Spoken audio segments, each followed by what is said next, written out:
नमस्कार, आप देख रहे हैं वीके न्यूज। मैं हूं सुनील राउत। एलएसी पर चीन की गद्दारी और धोखेबाजी के खिलाफ देश उबल रहा है। देश में बाइकॉट चीन की मुहिम जोरों पर है और सरकार पर भी दबाव है कि वो चीनी सामानों के साथ ही चीन की कंपनियों का बहिष्कार कर उसे सबक सिखाए।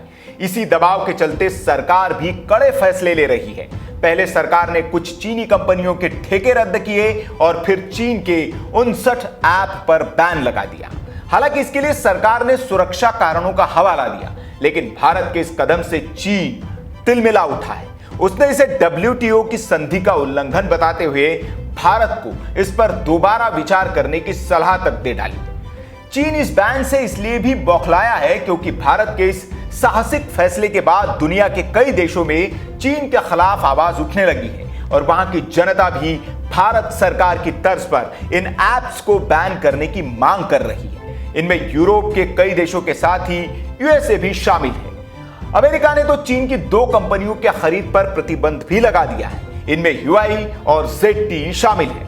इसलिए चीन किसी तरह से इस बैन को हटवाना चाहता है और इसके लिए वो तमाम पैतरे आजमा भी रहा है। चीन सुप्रीम कोर्ट में इस बैन के खिलाफ अर्जी लगाना चाहता है, लेकिन चीनी कंपनी के केस को लेने के लिए कोई भी भारतीय वकील तैयार नहीं हो रहा है। सबसे पहले पूर्व अटॉर्नी जनरल मुकुल रोहतगी ने सुप्रीम कोर्ट में टिकटॉक कंपनी की पैरवी करने से साफ मना कर दिया। सीनियर एडवोकेट मुकुल रोहतगी ने सुप्रीम कोर्ट में कहा कि वे टिकटॉक की पैरवी करते हुए भारत सरकार के खिलाफ दलीलें नहीं देंगे।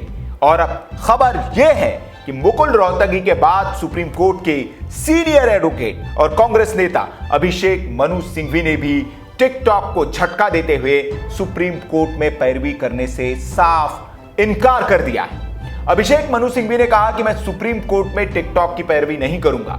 सुप्रीम कोर्ट में 1 साल पहले मैंने एक मामले में टिकटॉक का केस लड़ा था और जीता भी था। हालांकि अब सुप्रीम कोर्ट में टिकटॉक की पैरवी नहीं करना चाहता।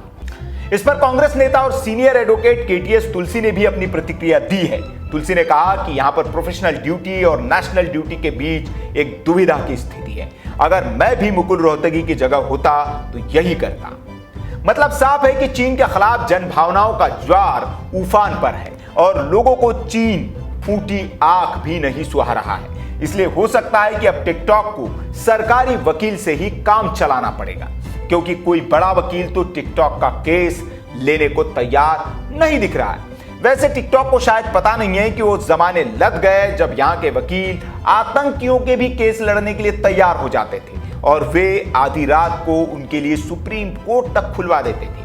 अब देश की जनता के अंदर राष्ट्रवाद जाग गया है और वो अपने सर्वोत्तम शिखर पर है। इसलिए ऐसे वकील भी अब शायद ही सुप्रीम कोर्ट में टिकटॉक जैसी दुश्मन देश चीनी कंपनियों की पैरवी के लिए तैयार हो। तो इस पर आपकी जो भी राय हो इस खबर पर आप हमें जरूर बताएं। खबर अच्छी लगी हो तो लाइक करें, शेयर करें और ऐसी खबरों के लिए आप देखते रहिए वीके न्यूज। नमस्कार।